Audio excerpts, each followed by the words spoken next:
राम शेतकरी मित्रांनो, आज आलेलो आहे शेतामध्ये. विशेष म्हणजे तुमच्याकडे काय म्हणतात माहीत नाही, पण आमच्या गाईनं एक गोंडस आणि एकदम छान सुंदर अशी कारवड दिलेली आहे.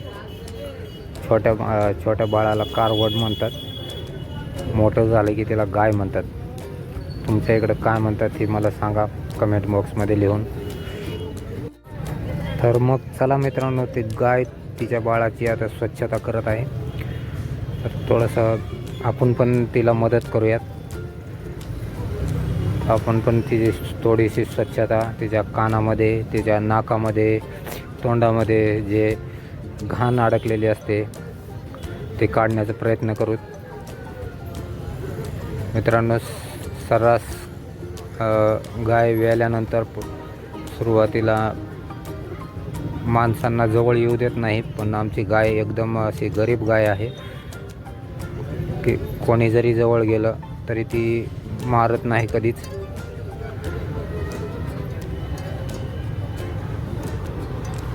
उठायचा प्रयत्न करत आहे वासरू.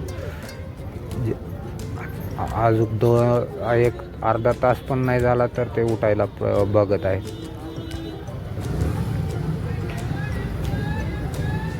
तर त्याला पूर्ण स्वच्छ केल्याशिवाय किंवा पूर्ण वाळल्याशिवाय त्याला उठायला येणार नाही.